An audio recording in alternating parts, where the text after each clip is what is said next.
Okay, music videos are always so crazy because they're always singing so hard and beautiful, but then they're lip singing obviously in the music video, so that it's like so now on my way. It's a weird look.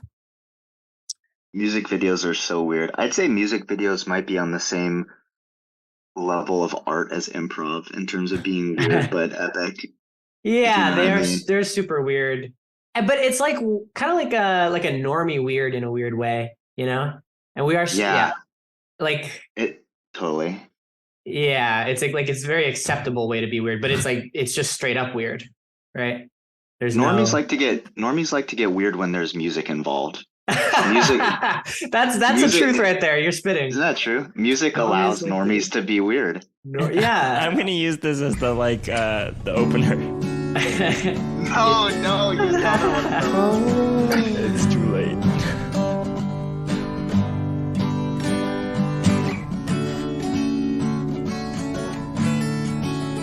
Hello, and welcome to another episode of Muprov Musings. This is episode number 14. I'm one of your hosts, Al Munger, and joining me now on the line is your other host, Julian Bernardo. Yeah, we're back, guys. And we are really excited to be talking to you all. Tonight we have quite a wonderful, quite a beautiful guest. And we did this one in an interesting order because you might have known this person already through watching them do some improv. Please introduce yourself and tell us all about yourself, Will. Hello, my name's Will Gutzman. I improvised with Hal and Julian in Sims for many years, and I'm so happy to be on the podcast. I graduated out of college in 2022, and I've been doing improv as my full-time job. Whoa, how do you swing that? Yeah, it's pretty crazy, man. It's a mixture of a lot of things. So it's like putting lots of little pieces together. So performing is just one small part of it. It's mostly teaching and doing workshops and gigs for a few different organizations. And then I also do administrative work for the improv theater that I'm a part of. Yeah. My understanding is that in kind of pro improv, so to speak, the performing is kind of like the Costco chicken thing where that's not where you're making the money. They're losing money on that, but it gets people in the door and then they pay you for the other stuff. And that's the whole reason that anyone goes to Costco is for the hot dogs and for the chicken, right? And so that's why people are doing this. I'm doing improv because I love performing and I like teaching too, and I like working for the theater, but performing is really that, $1.50 hot dog that I love so much, and everything else is in service of that. Yeah. Uh-huh. And you also were you've been doing this for a long time, right? When did you start improvising? That's right. I started improv in the beginning of high school, so I've been doing it for 11 years now. I started in high school, did it for all 4 years, doing comedy sports. That was our one format, or it's also called theater sports. That's the original name. And I did comedy sports, the high school league, for 4 years, and then continued on through college and until now. Nice, nice. I gotta respect another comedy sports alumni. Yes, High sir. school comedy sports. I mean, that's how we cut our teeth. I don't know if you would say that your comedy sports was amazing. I would not say that personally. Oh, I would say it's probably the best, probably in high school comedies. Yeah. Well, before we get ahead of ourselves, we do have a very fun episode today. I mean, hopefully, you have watched the previous episode, which was the Hero's Journey show that we did. And if you have not, I would recommend that you do because this show is going to be kind of a debrief episode. So we're going to talk meta about our theory of debriefs and how you can throw some Muprov into how you guys do your debriefs. But then we're actually going to debrief some of the show.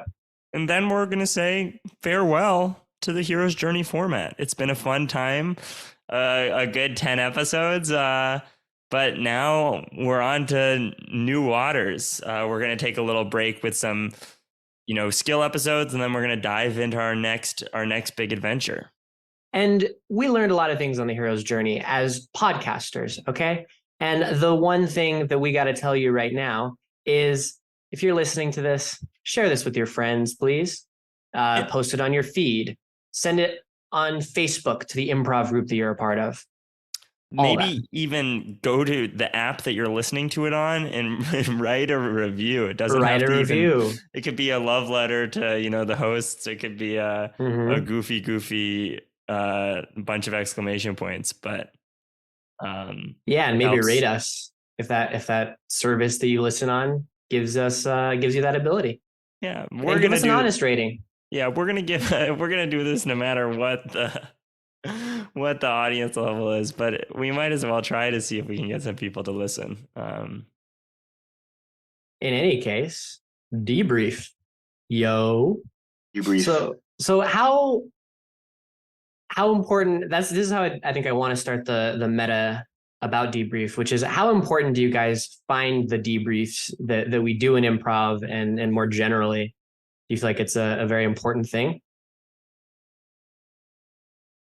I think the thing we do right after the show is like somewhat important. And I think it's good to get everyone to do it. I do a lot of like late night kind of like really talk through every point of the show and try to understand it just with like whoever is still wanting to do that. And I think that's also valuable. And hopefully we'll get a little hint of both of those things on this episode. But yeah, how do you find it, Will, in terms of importance or like actually being able to improve? I think my most important thing with debriefing is actually the meta stuff about the group instead of the actual content of the improv. So I find debriefs really important. Like you said, how to get everybody on the same page. And I think the exercise that we'll probably show you listeners in a little bit is good for that. But it's all the meta stuff like that. The particular exercise that we do is important because it's a tradition and everybody knows how to do it. And it's like a shorthand that we can just get into right away. In terms of actually improving the improv, I find that sometimes the lessons that we take away from the debrief, sometimes there are really important things, but sometimes they just sort of disappear with the wind because there's this concept that I believe in, and I think a lot of other improvisers do too, where you practice really hard in rehearsal and you think about the improv you're doing a lot and consider what moves you want to make in a show and what the right, all that stuff. But then when the show time comes, you just rip the show, right? And whatever happens is what happens. And the show is just sort of like this weird bubble dimension that everyone enters for an hour or a couple hours. And then when you leave, it's like, oh, shoot, I'm back in the base reality. And so sometimes like the physics in the bubble dimension are different from the physics in the base reality. And that's all to say that sometimes the things that you talk about regarding the show don't always translate to a different show. So I think the most important thing, though, is making sure everyone feels good after the show and address any interpersonal things or like anything on the human level is, I think, the important thing for me. Yeah. And that's part of why we're having you on the pod is that you're really good at that kind of thing. I'm terrible at it. I'll start like going through like, oh, this went wrong in the show. This went wrong in the show. Like no regard for the fact that it might make someone else like feel like they had made a mistake or, and Will is always the one that's like, wait, pause. Let's focus on, like popcorn good things or like emotionally. I had to learn how to do that when directing a new play because eventually but I really appreciated having you to help steer that ship. Thank you.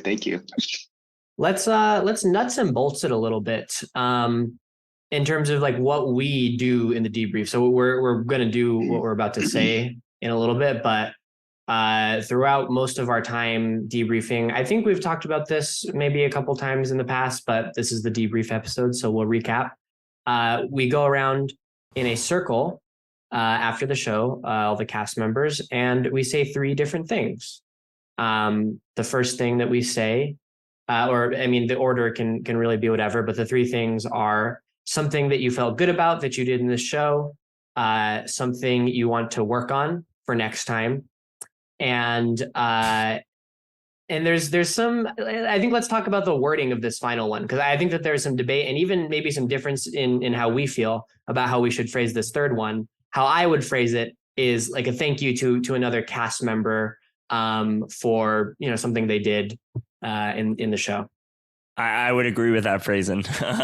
It always becomes kudos. Someone is always like that eventually fades. Someone, oh, but this time we kudos in the explanation, and then it becomes like, oh, I liked, you're so funny, ha ha ha. But I think it works best when it's a thank you to support. Yeah, because this is like the unspoken thing, but I think it's something that also tends to happen after shows is after we go through and do these three things, there is space for people to just kind of riff about how funny other people were, like, you know, point out these things. But I personally think that kind of stuff is maybe best left in an unstructured place, like after the debrief, because, you know, I guess the Muprov of it here is very much not a focus on like rewarding people because they did something really funny or structuring the mindset such that like that's the thing you're going for, but structuring our mindset such that we are going for being thanked by our cast members, I guess, for putting them in good positions or helping them out. Usually if we need a popcorn kudos kind of thing, that means that something kind of devastating happened in the show and all of us are like, oh no, I can't believe we need to lift that. our spirits. Yeah. All right. So who wants to take the lead on this? Will, do you want to take the lead or the rear? You're going to get one of the interesting spots, but sure, I can go first. You're saying to say the three things about the Muprov yeah, you show. can either go first or last. Your choice. Sure, I'll go first. Something I thought I did well in the show was I was happy with my verbal specificity about offers. Something I'd like to do better next time is focus on supporting the protagonist's journey more, like her, and in this case, her wants and, you know, challenging her and giving her things that would make the character shine, giving the things that would challenge the character. Just focusing, more on the protagonist. And kudos. Okay, a quick meta note here. I have a tendency to like want to kudos everybody, but I think that's actually maybe not good because then everyone feels like they have to give one to everybody. And I think it should be more just organic, you know, instead of like, oh man, I need to think of somebody, I need to think of a kudos for all these people. No, just do whatever kudos come to your mind. So I'll restrict myself to just two kudos that I thought of. So I liked, after we were in the kangaroo rat burrow, I thought that Danya brought back the humans at a really good time because they had been out of the story for a little bit. And she sort of cut the bridging and was like, I say we drive our trucks down there and just bulldoze the shit out of everything. And it's like, great. Yeah, the show's towards the end and we need to get to the ordeal. And then Kaylin in that moment brought back Flame, which I thought was a great character choice because she was so integral to the story and hadn't been in for some time. So I thought those were both good calls. Yeah. All right. Sweet. I can go next. Yeah, I'll go next. You should take the anchor.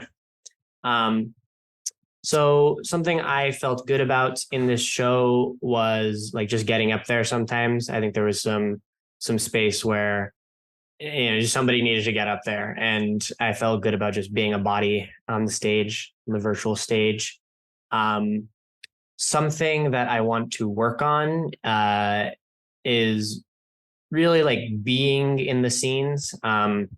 It's of course very hard on Zoom in particular, but more generally, I think it's just a lot better when you're in the scene, like you see the things that you're saying, you're reacting rather than like, you know, creating hits or whatever. And I didn't feel super like reactive in this show. A kudos would be to Anna, our wonderful hero. I think Anna did a really good job at trying to both maintain consistency of like her endowments early on, like what kind of, you know, creature she was, you know, what her values were, while still like trying to map out some sort of journey. And I think that while this maybe shouldn't have been the case, she did a lot of the legwork, I think, in terms of figuring out what her own arc would be as a character. Amazing.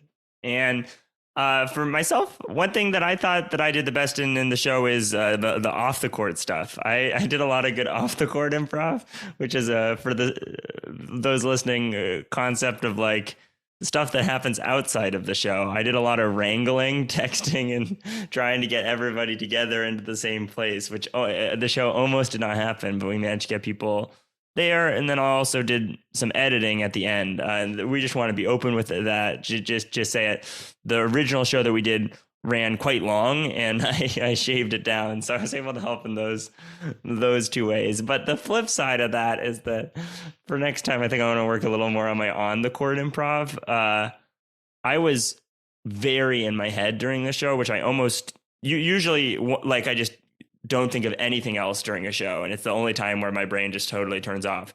But because I had done a lot of the logistics to get it all to happen, and it was clear we were going to have one bullet or whatever, I was kind of sweating during this show and trying to think like, if this goes wrong, like, 4 scenes in, should I cut the show and restart? Or pacing wise, like, how are we going to get everyone out of here by the right amount of time? And my brain was just like, could we edit certain things? Also, because this is my first time doing improv that is editable.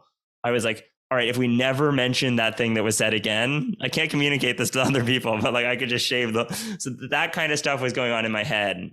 And that led to me playing in a way where I wasn't quite listening always. And I also wasn't as emotionally in the characters. So next time I really want to work on just don't worry about anything that's coming next. Just focus on the improv. That was a long answer. And then my kudos, of course, boom, is going right to Will. That's why we're having you on this pod to give you kudos. The difference between your it's a thank you. It's not a kudos.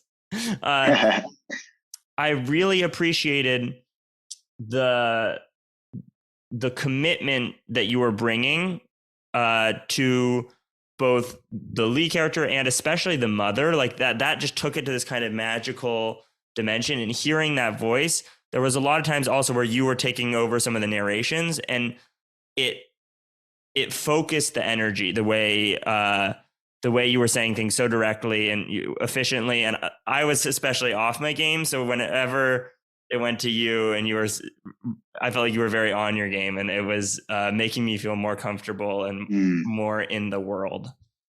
So I appreciate Thank you. I appreciate your commitment over the interface. Thank you, Al. I think that this is a good time to flag another meta thing that I do feel relatively strongly about in the theory of Debrief, which is the other people are not here. We had more people in this show than are here on this episode. That is like a logistical matter, but I do think in general, if you're listening to this episode and thinking about how to integrate some of these debrief techniques, I think it's highly important that like everybody who was in the show is at the debrief. Like especially after a show, they're like socially or like the energy really dissipates, and so it's easy for people to go. It's easy for someone to say like, okay, they're not going to be here for the debrief, but it doesn't really matter, most of us are here. But I do think that it very much affects what you're willing to talk about in the debrief, and there's a sense of you all created this thing together, so you should put it to rest together, I think. Yeah, it always does feel a little weird when someone's like, I can't stay for the debrief.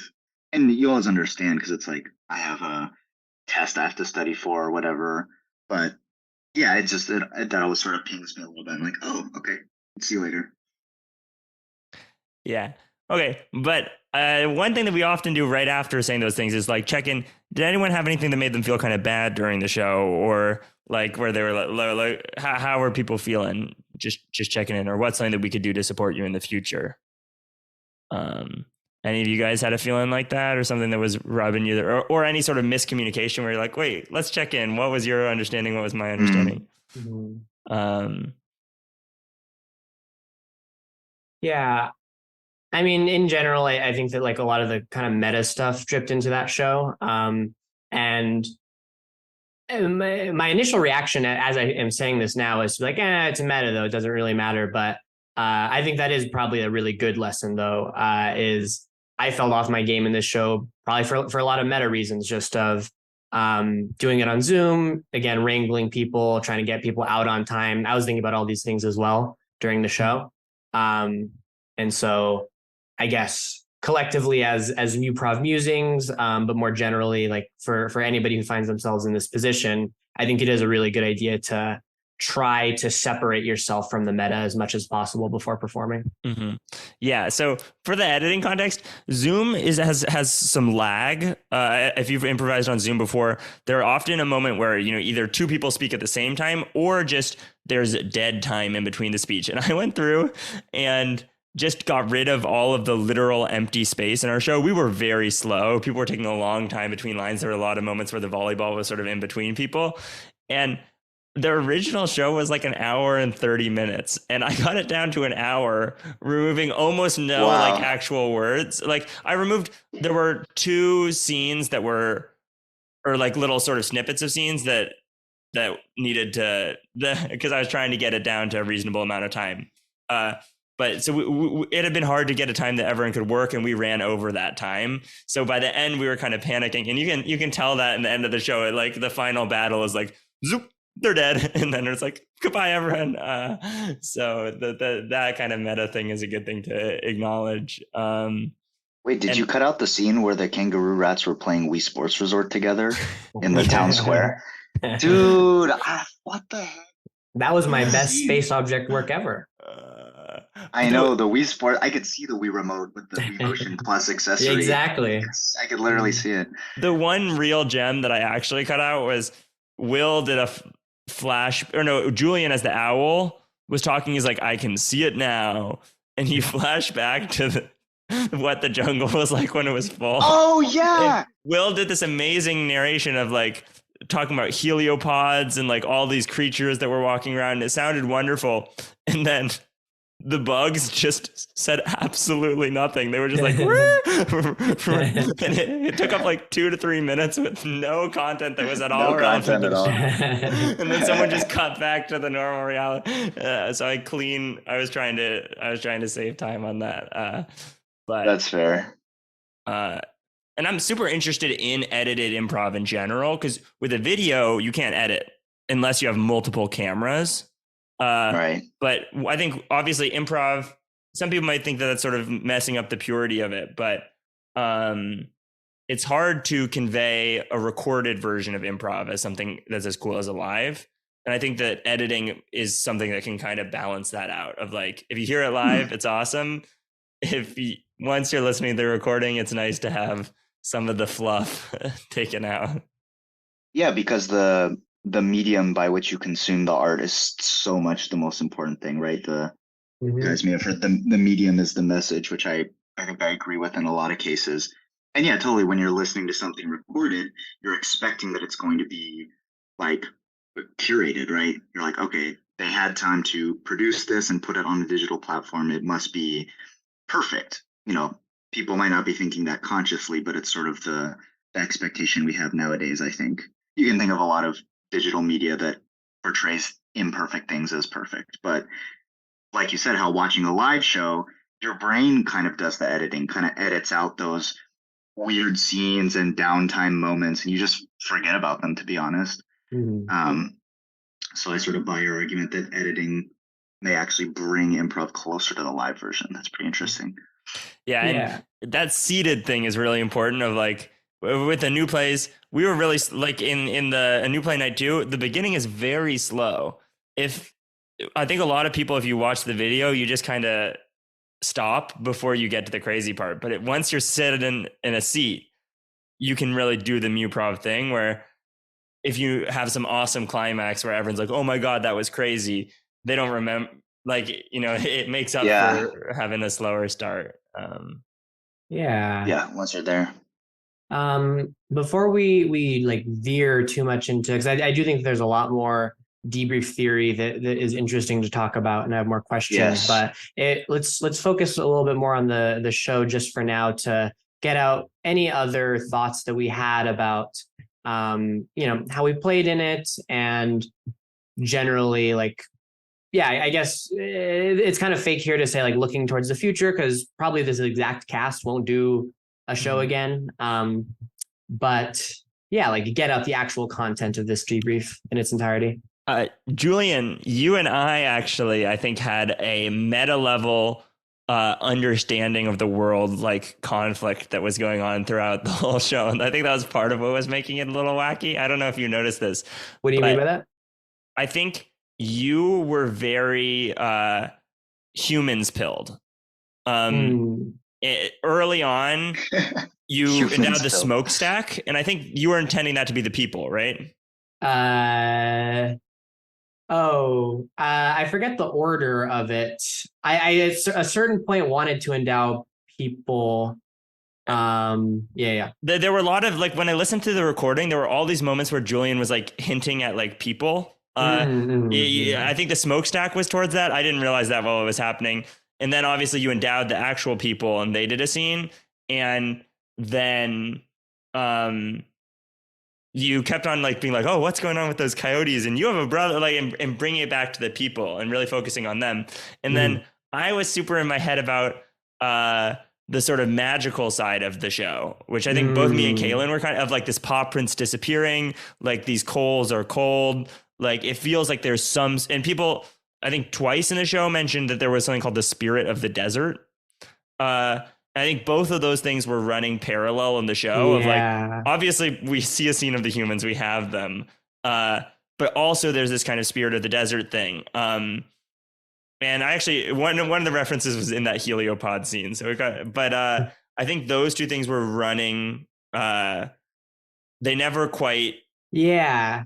And you're so spitting here because I think that the why this comes up is in hero's journey shows. I feel like one of the big issues or like hard things is how do we establish not necessarily like the magic system, but like, clearly like there's some kind of, or often rather, there's some kind of thing that's underlying the world that affects like the protagonist and maybe gives them power or it's giving the villain power or something like that. And you have to like get on the same page about that during the show. And yeah, probably we both like clocked different things as, oh, this is like the thing that's underpinning it all. But I guess that probably points towards more like listening on both of our ends. More listening. I think I was also just having a hard time playing that human character. I felt like that was my worst character in my like so I was just like as little of that as possible if I could just avoid doing scenes about that. I liked when your human asked or commanded Flame to light your cigarette, though. That was a good line. that was good characterization because I felt like the two things were in parallel, but they did come together in a sort of implicit way where the humans were not at all freaked out by the talking fire or these sort of anthropomorphized animals. And what I think was sort of lacking that you guys are feeling is that we didn't explicitly connect them. And I think that was sort of one of my big things about the show was that we were as collectively as a cast pretty trepidatious about making specific hits on stage. Like there was a lot of it's not hedging because that means something different in improv, but waffling. There's a lot of waffling. Yeah, there's a lot of waffling, and I think, like you said, Julian, I totally agree. And to answer your earlier question, how this was going to be my one sort of main hang up was it was just the meta of the show that made it tough. I think that we were all on Zoom for the first time in a long time. Like we were sort of rushed like with dinner and trying to finish the show on time because it was so hard to get everybody together at a time that works. And I think that made us less confident in making specific hits. Also, when you're on stage, I find it really easy to have confidence in a hit because you can see the nonverbal body language of your partners. Yeah. And you can just collect so much more information and there's so many more offers you can build off of. Zoom is much more isolating and it just you're not getting any reactions. So you're like, here's a hit. Oh, is it well received? Are people playing with it? Or okay, well maybe I'll sort of hedge it back a little bit, you know, and that's just the difficulty of the technology. Mhm. I waffled super hard in that first people scene where I didn't say what I was looking for. And part of it was I was thinking like, oh, maybe we're looking for some sort of magic. But I also kind of made it sound like Yeah. it was that scene was just. I had a hit for the human scene and I just totally never endowed it, which was my hit was initially that they were building a zoo. A zoo. And that's how all the that's animals were wild. going to play together, I or, see, how that would I all work see. out. But I never endowed it. So it got lost to. No. A zoo ordeal would have been sick, actually. I just All the animals. It would have been like the flashback scene where all the animals were working together, like they did at the watering hole. yeah. But the thing I wanted to do was the spirit of so the one genuine like mistake in terms of like I think I was just wrong on this was I was so out of it by the end of the show. I said the thing about with the flame. I was like, we got to get the answer to the vulture's riddle, like as my human character from the flame, which like was an objective mistake, but I think actually kind of a valuable mistake in that I think there was a path forward from that was really cool. And I kind of realized that after I said it. And especially Kaylin confidently goes like, I still have to tell you the answer to the riddle. And I was like so stoked on that. I was like, yes. And then Anna goes, we already figured out it's the people. And Kaylin's like, yes. I texted Kaylin to check. I was like, Kaylin, I thought I had my whole answer cooked in my head. It's like, Kaylin, what were you going to say? And Kaylin was like, I don't know. Yeah. So I totally screwed everyone in that instance by endowing someone else as knowing the answer to a riddle. Like that's the worst possible improv.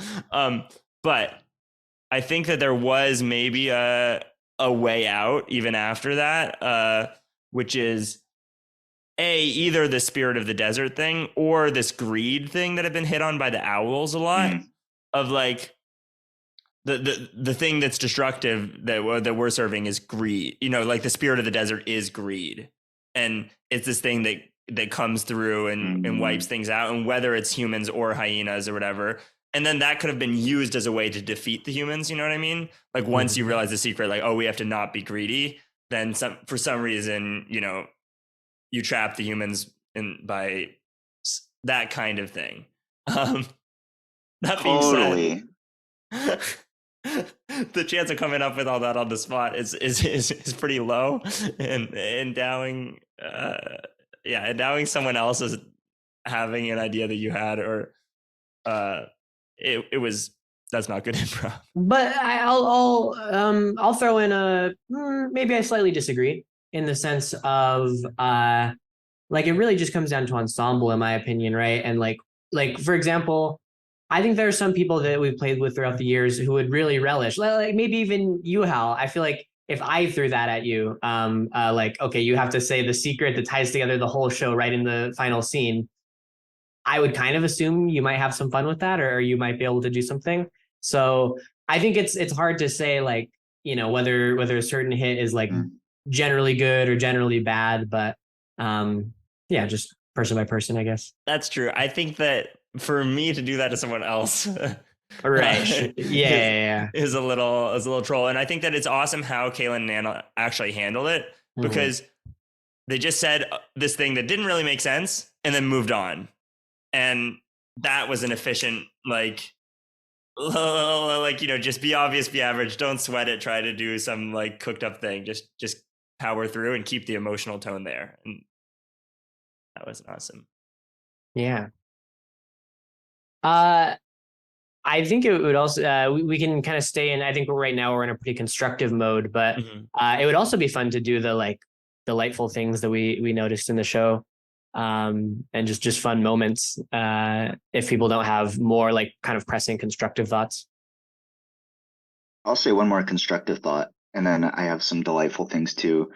I thought that we did so listeners should know that Julian and Hal did a run before, but the rest of us were not in practice for verbally endowing stuff in the environment.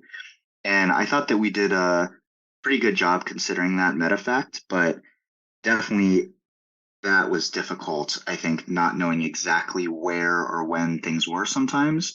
I think that made people more cautious as well. Um, like I think we did a pretty good job endowing the starts of scenes, like saying, we see the bioluminescent mushrooms, the tunnel, blah blah blah, or we see the cactus fields and owls sitting on it. But maybe mid scene is where stuff was difficult because on the video we're watching each other's faces and seeing facial reactions and stuff, but that doesn't translate at all to an audio format. So you have to verbally describe everything that's happening, which is like so different for us, right? Yeah. Like, Samantha looked shocked at this. Then she replied. It's like it's so many extra layers of scaffolding that you have to add to create the picture. It's almost like writing, So that was tough. And again, like everything, it was a function of the meta situation. Yeah. And it'll be fun to learn. Maybe next time we can even get a practice, or at least 2 runs. We're going to schedule that earlier for the Shakespeare run.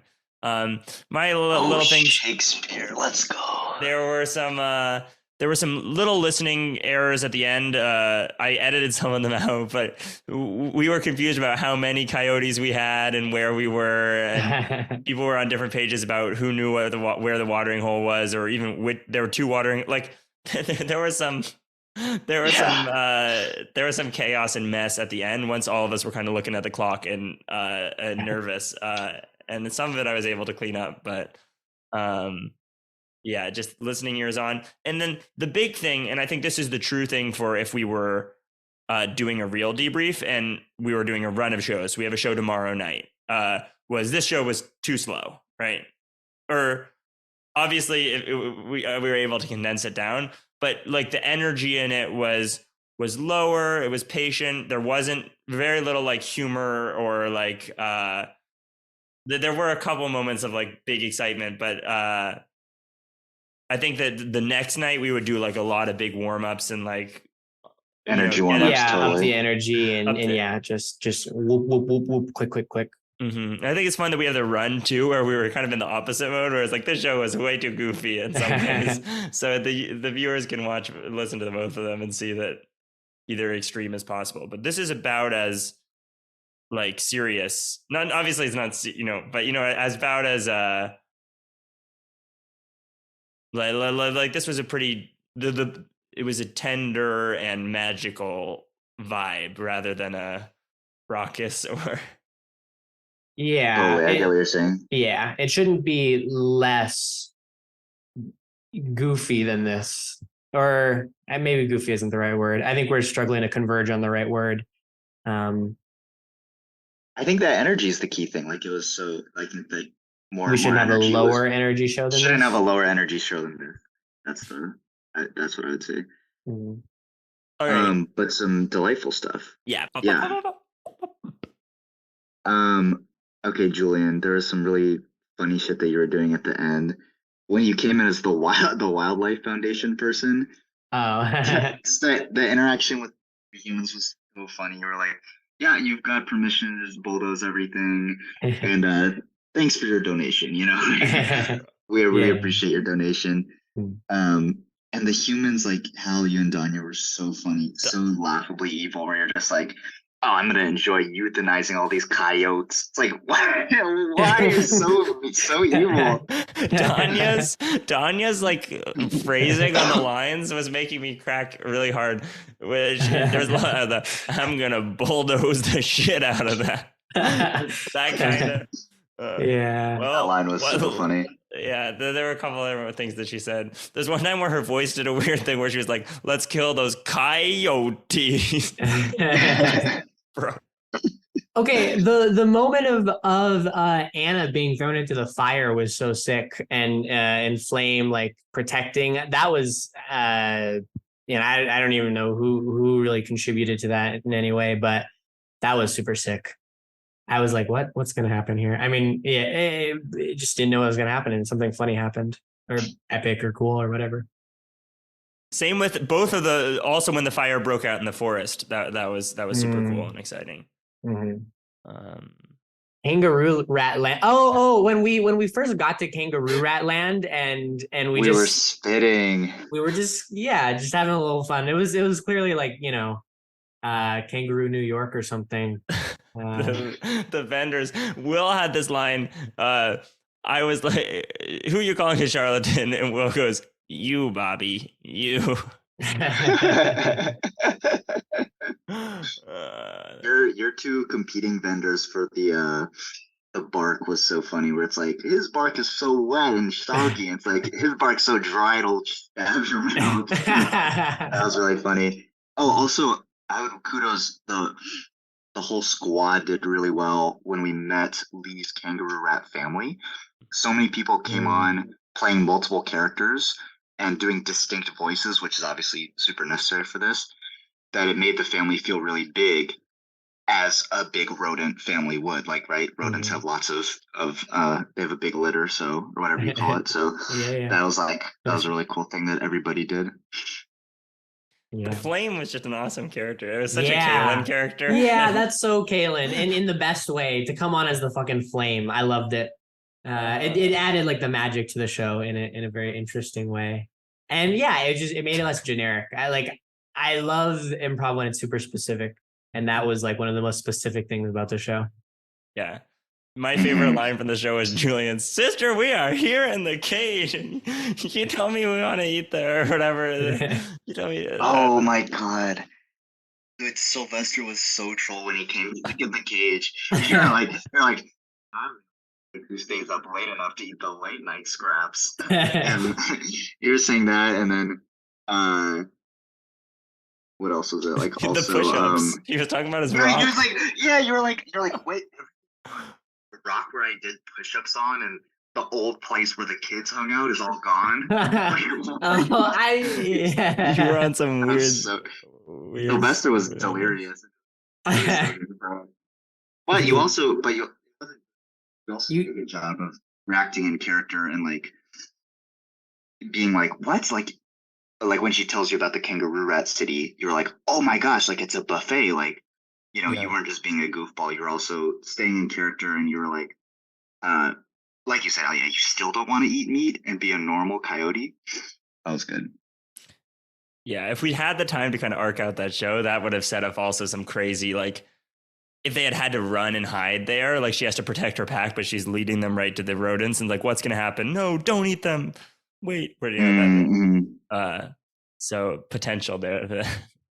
Hal, I think, already said this, maybe, but Will, you were just skrilling it with the freaking narration. There were a lot of really like beautiful kind of word pictures you painted, and especially that we hadn't really practiced doing verbality in that way. I forget who it was. So this is just kudos to anonymous donor, but whoever, there was like a physical action that happened when Anna picked up Flame, I believe.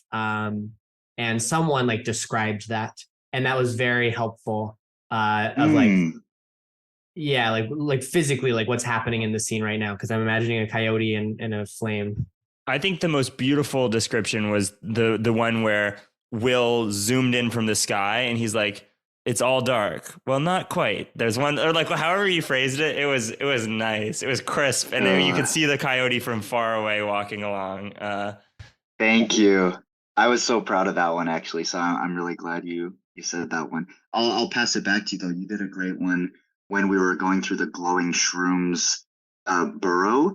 And what I thought was really cool is that you even said the color was blue.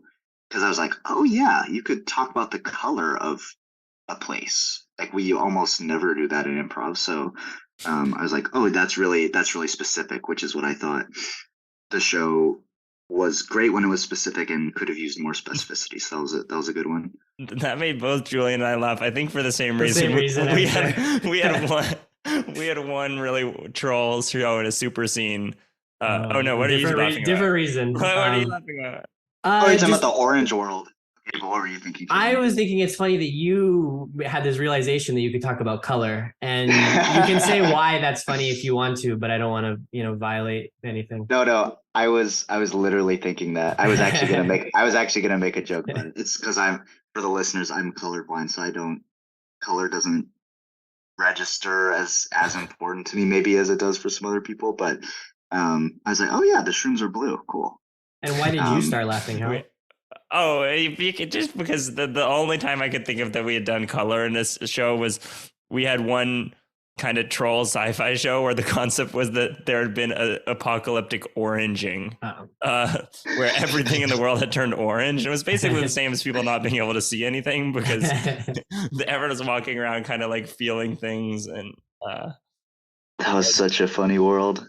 only I loved color. it. Wait, zoom in because we've taken some time. We want to go through also and say goodbye to the hero's journey format and kind of summarize some of the key takeaways. And by doing that, by sort of checking in with the show to see did we hit the things we talked about in the episodes, and we can check in with both the show and the run. But the run will kind of speed through. So genre on the animal based. It was hard to do animal based over Zoom because so much of what makes animal based fun is physical and physicality. Yeah. I mean, we certainly like hit it, I think, like literally the characters were mainly animals. I regretted putting us in the desert so much because it's famously a very slow place, and all our desert shows have always been very slow. It was just rattle once again. Yeah. So we hit the genre, but maybe our setting wasn't like super conducive to it. Yeah. All right, worlds and worldviews. Let's talk through. Let's quadrant theory. This is the last episode of this series. You'll never hear us say quadrant theory again without explaining it, but we're not going to explain it right now. Did we hit kind of quadrant theory in either of these shows? We clear worldview kind of on the first scene of Anna thinks that you shouldn't eat meat and that it's wrong for coyotes to eat meat and that you should be gentle.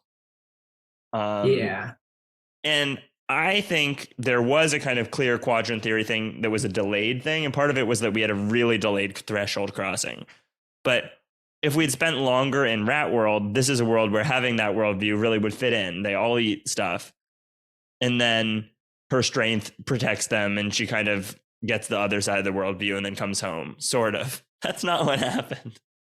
But how did you feel, Julian? You had a little frown on your face. Oh, I was literally just trying to think about quadrant theory, but I agree. We didn't like super hit the quadrant theory of it all and like throw her into a specifically unhelpful or helpful, or she should have been thrown into like a place where she thrived. And yeah, she did get there, but I feel the same with you. And for the run, starting worldview is stay under the radar, maybe is one way of saying that. Starting worldview is stay under the radar. For Anna, you're saying? No, for the run, for your little character who's like has the burn on their head. For the practice run. You're talking a whole different show. Yeah. Stay under the radar. Quadrant theory. The Badger thinks you're a hero. It's not totally a new world, but like you are kind of a hero in a new world. Yeah. Then you have to come out of the radar and talk to the whole world to like, at the end of the show. But you choose to go home and kind of changed. So basically worked on both of those shows. I feel like it was fine. Yeah.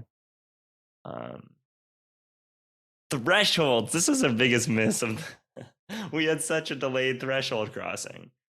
And I think that's a big thing to incorporate into the show. I think. I'll flag. I think that so the clearest kind of threshold that was crossed is I think you're referring to like into Rat World. I was referring to fire. I see. That feels like a giant, like a storm or some sort of big, big thing that you're running through and. I thought it was when she came back to her flock or her pack and they were gone. That was what I took to be the threshold. Yeah, when there's a great lesson here, which is like it's not always clear, especially when you're doing hero's journey. Like, not everybody's on the same page about what stage you're in sometimes. Yeah, I agree that the first kind of threshold that I clocked was her whole family being gone, and it wasn't like a super physical threshold, more of like an emotional Mhm. threshold. Um, yeah, Yeah, I regretted that. I mean, I regretted a lot of things in the show, but Mhm. partly because it didn't have a threshold. I think it's nice to have that kind of thing. And I think that the show really worked better after the fire because then it was like we are kind of entering into a new uh yeah. We're Test. entering into some kind of new play. um and Ah, the other show also had a delayed threshold. The highway was the clear big threshold for me of like, oh my God. And it was kind of like a mini ordeal. And then later you had like the ordeal resurrection. Uh, so, but it felt like such a, oh, after you were on the highway, but then we were already at the end of the journey. So putting the well, I threshold. think there's something to be said here for there's two functions that crossing the threshold has in the hero's journey. One is like, I guess, the threshold itself and putting the hero at some point where they like go through something that they can't come back. And I totally agree then, like why you see like the fire as the threshold or the highway as the threshold in those shows. But also it serves the purpose of getting them into the special world, like kind of just literally delineating when they enter the special world. And I think that if you like focus on those definitions differently, then you clock different thresholds. So for the Mm. earlier run that you're referring to, I was kind of thinking of the threshold as like going into the weird house Yeah. or yeah, something like that basically. Wait, can I just flag a meta thing? Have you guys published your run? Yeah. Oh, you published the run. Okay, I haven't listened to it. That's fine. You should No, listen to it. It's awesome. It's a little long, but it's pretty goofy. no, that's fine. I just wanted to make sure that the listeners knew what show you guys were talking about. Yeah. My mistake. Let's keep going. Test allies and enemies. How'd Yeah. we do this time? So did she have tests? uh, Um, not the fire, I guess, is The fire. uh-huh. That's we kind of. we definitely didn't need 2 owls. That was another waffle moment. Um, Yeah. Oh, yeah. Totally. Like, there's a new owl coming who who will answer all your questions. I should have just escalated. And there's another owl who will actually tell you. yeah, I don't think we did a great job. I think even if she had one kind of positive test in the rat world that like Mm. where her kind of gentleness was actually serving her, that would have been nice. Yeah. Allies. So she famously got an ally who was one of the most goated characters of the show in Flame. Flame. And she also Mhm. kangaroo rat. Those we did. That was very solid. Yeah. Enemies. Enemies. Yeah. I mean, the villains existed, but they didn't really figure in until the end. Mhm. So, um, but yeah, as you flagged that, I think we did really good on allies in this show. Yeah. Uh, two distinct but interesting and compelling allies. All right. And the other show, yeah, we had the tree, we had the house, the road. We were nailing that. That was a good segment. Ordeal. Was the ordeal prolonged? Was it the moment from when the two-leggers came to the watering hole where she fights them, gets stabbed, gets thrown in the cage, gets thrown in the fire, then comes back and then has the big fight? Or is it just the big fight at the end? Uh, I think it's the moment when she gets thrown in the fire. Right. There's a kind of Okay. belly of the beast thing where you go into like you're in the cages, you're in the sort of uh the heart of the villain's lair or whatever. And then it seems like her brother is dead, is thrown into the flame. I should have put more space between those two. Then Yeah. I would say the stuff that happens before the fire could be considered a test. So we had some more tests there. Mm-hmm. Mhm. There was just sort of the slight downside of that test being very similar to the final battle. Yeah. I think the real benefit of this ordeal was that we had this eye of the storm moment, which was really cool. Of it seems like the character has died for a second, and then there's a sort of cool, you're consumed by the flame, and then you come out of it, stronger and ready to fight. The problem with this ordeal was that there was so much like of this nonsense. Like, we're confused about how many coyotes there are and where they are and how they're going to get from where they are to, and there were just a lot of things that were, and what this riddle is, and there's just a lot of nonsense coming up the kind of emotional low point. And partly because we were kind of goofier villains, we weren't necessarily pushing her to the brink of like giving up. I didn't feel like the character necessarily reached the low point, even though the kind of like what Julian was saying about the threshold, where there's the vibe of the ordeal and the like, there are two separate things. And we had this sort of like, the person might die, we're in this moment, but it didn't really have maybe it didn't have the improviser ordeal in the same way, even though it had the. How about you? What's your thoughts, Julian? Yeah, I agree with your read. And as we stated in the ordeal episode, the whole improviser ordeal concept is a little bit, it's on the learning edge of improv science. But yeah, I agree. We didn't really have that, but we did have kind of the shape of it, and I do think that we had the vibe of it in the Eye of the Storm moment, and also I felt like the being thrown into the fire really did feel like a death. Yeah, that's sweet. That was a very cool moment. What about the run? You want to talk about our weird double ordeal? Oh yeah, so the ordeal you're saying in the opera house and then in the tower. Yeah. I don't I thought I felt a little bit of improviser ordeal there where I like had no idea what was gonna like how I was gonna get out of this, and then I felt like fun. It felt fun how we found it / kind of you gave it to me of the like being able to control people.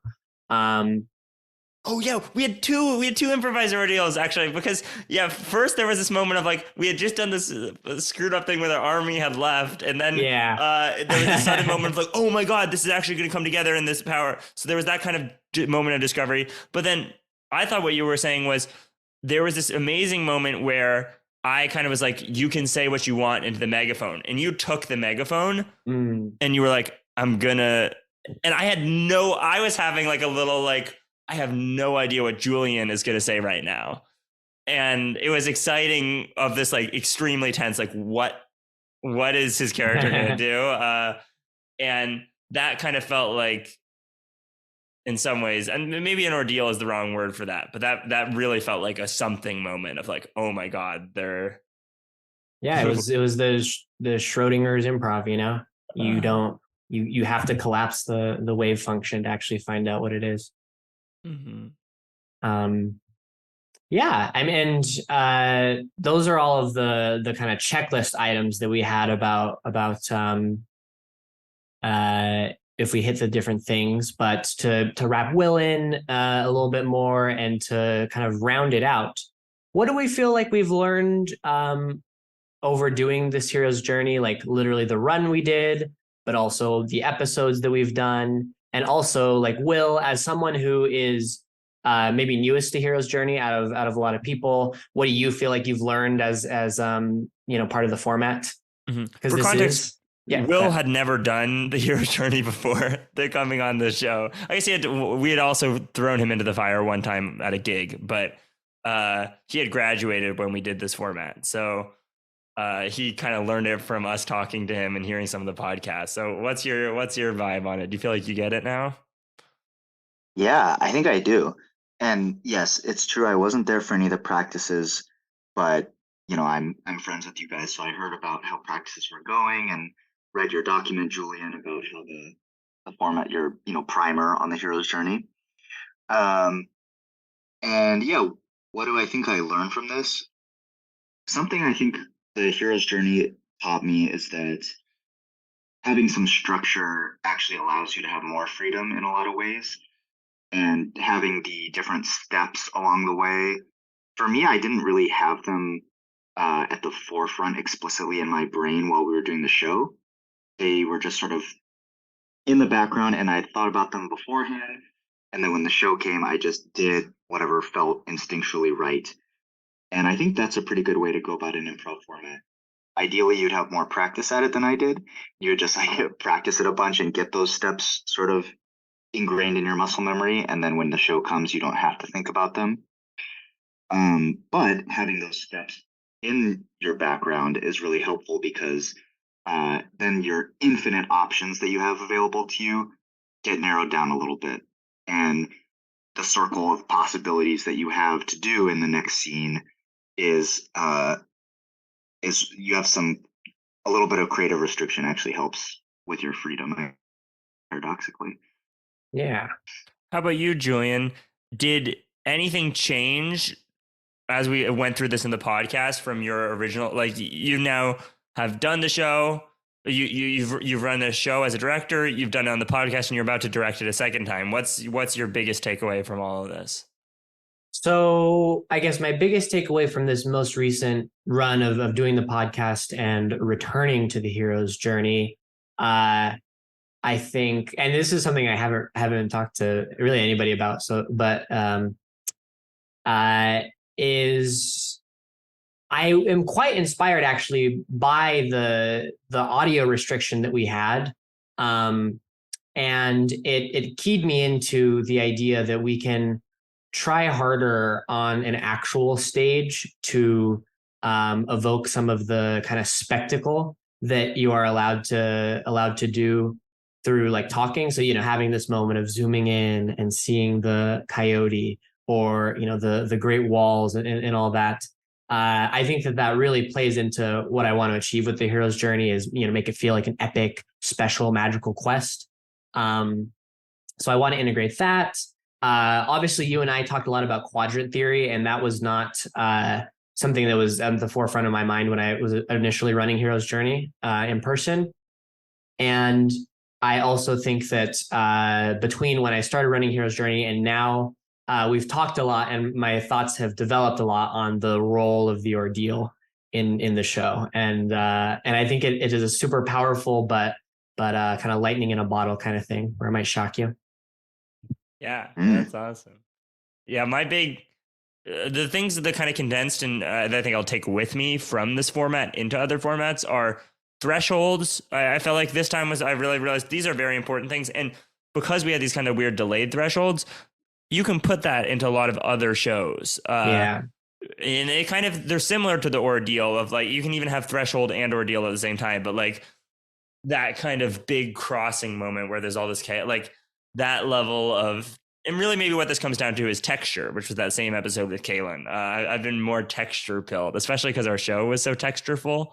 That was a really big takeaway. Also, ordeals, keep on learning more about them and how to make them work. Even though have we ever hit an ordeal truly? I don't know, but it's still the white whale that keeps on giving. And then that were the same. So a lot of the same, but I'll throw in that texture and the sort of epicness hopefully will translate, maybe not to Shakespeare, but certainly to musicals. Yeah. This was a wonderful format, and thank you all so much for participating in it as much as you have. I was really excited when I came up with this. I didn't come up with the hero's journey, obviously, but thought about trying to do this in an improv show. And I think it has paid dividends in terms of it's a very joyous experience to watch other people do this format that you wanted to try out. So I am very in debt to you two who have done the show, everybody else who has done the show, anybody who has listened to any sort of run of the show, and anybody who has come to see any of the live hero's journeys that have happened. And I don't have we actually talked on the podcast about how I am going to be directing Hero's Journey again, or no? We have, but it might have been in like Sign Off Palooza. Okay, it might have been in Sign Off Palooza. So I'll just say here, I am in person going to be directing a run of Hero's Journey, and I am going to be going into that with all of the things that we've learned. I'll probably talk about it in my sign off, in my sign offs over the next many weeks. But I'm super excited to try directing this again and implementing some of the things that we've learned. All right. Well, then I think it's our final part of the segment, which is the will moment. Will, do you have anything, a show coming up that you want to pub, an important piece of wisdom that you really care about for improv, where you're like, I learned this goated thing. This is the will thing, and everyone should know it. And Hal and Julian are going to talk about it in future episodes, or anything like that you just got to get out into the world. Could be a shout out to Taylor Swift or any. Yeah, I'll just go in the order you said. So actually, no, I'll say the nugget first. I don't know. I think the first thing that came to my mind is that this is totally unrelated to what we've been talking about. Never forget that physicality and a voice or a voice are such a good cheat code to creating a character. I think creating characters is something time and time again, that's what I see people saying they want to work on the most. Is like, I want to expand my repertoire of characters. I want to get more into my character. I want to play more believable characters, et cetera, et cetera. And that's just such a cheat code for me, is just adopting a physicality or a voice, because it circumvents your brain trying to think of a good character. And instead you just drop into it. So try that out. If you feel like the show needs somebody to go on stage and you haven't played a character yet, just try doing something different with your voice or your body and move your feet onto the stage. In terms of stuff that I'm doing now, if you're in San Francisco, come watch a show at Bats Improv. I'm a company member there, and we perform every Friday, Saturday at the beautiful Bayfront Theater in the Marina District. I'm also part of another improv group called Flash Forward. We formed out of Bats, and we will predict your future through improv. Come check us out. It's a really fun format. And if you like this, you can also come take a class. I teach, and I know lots of other really good coaches around the Bay Area. So definitely be in touch if this is something that you want to do. Yeah. And I'll hype you up, Will. Will is a real master of improv. It's hard to find someone Will's age with more improv experience than Will. I have not found someone Will's age with more improv experience than Will. And even if there was someone like that, even more so, the level of mastery and talent and just it's off the chart. And he had been in the group for 6 years by the time he graduated, and he was always the person that Julian and I were kind of like, whoa, there's that giga boss who can always take off the belt and beat you up if you get too cocky. Julian, thank you. Yeah, thank you. I mean, so nice. Will and I are great friends, as we all are.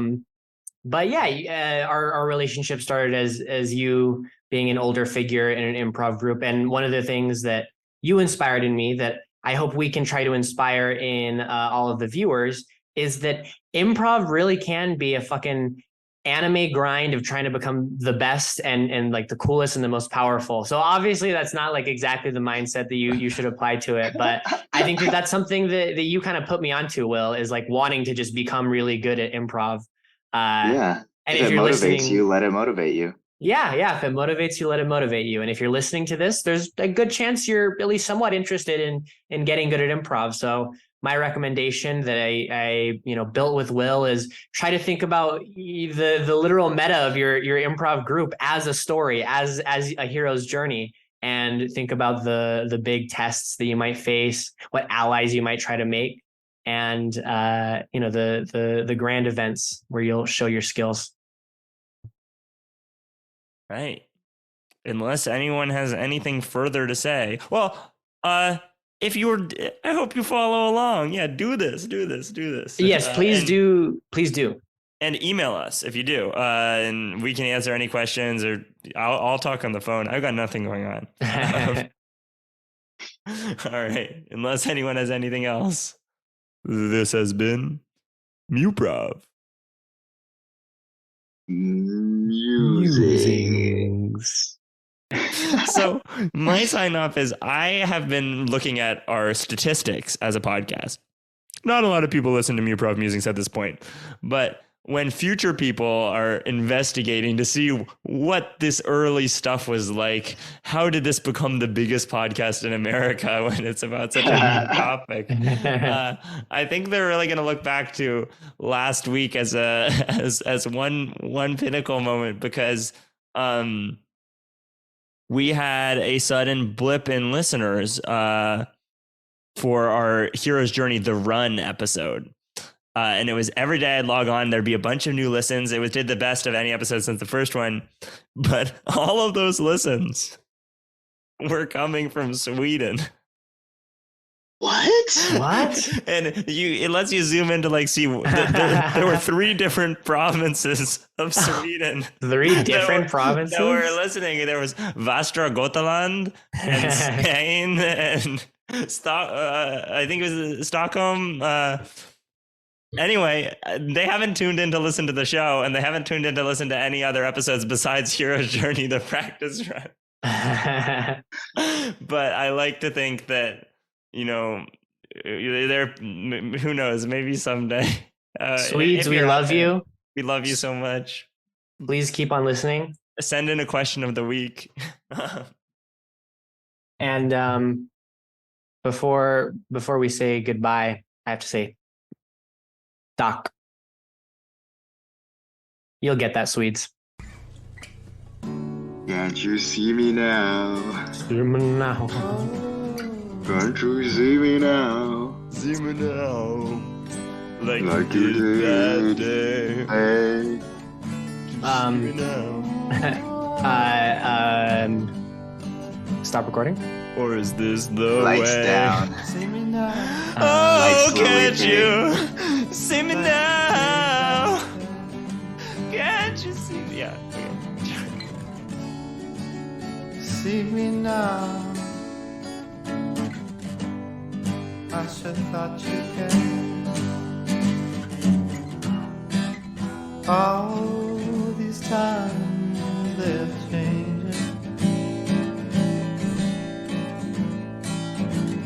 Oh, and my mind rearranging. Can't you see me now?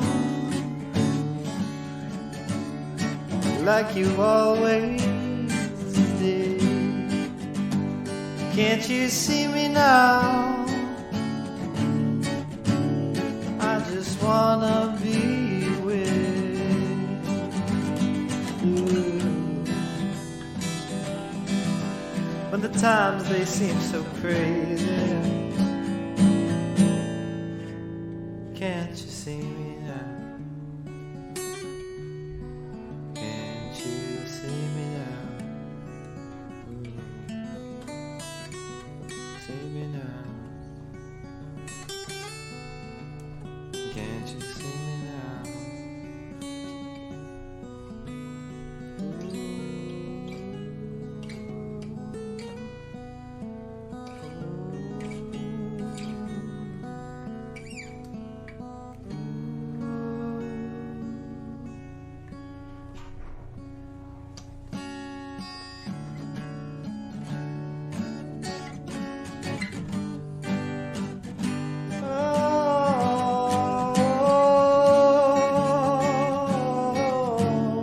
Oh, can't you see me now? Can't you see me now? Like you did back then. Can't you see me now? I remember way back when. Oh, and times they are changing. You know, things are rearranging. Can't you see me now? Can't you see me now? Everything is changing. Can't you see me now? Can't you see me now?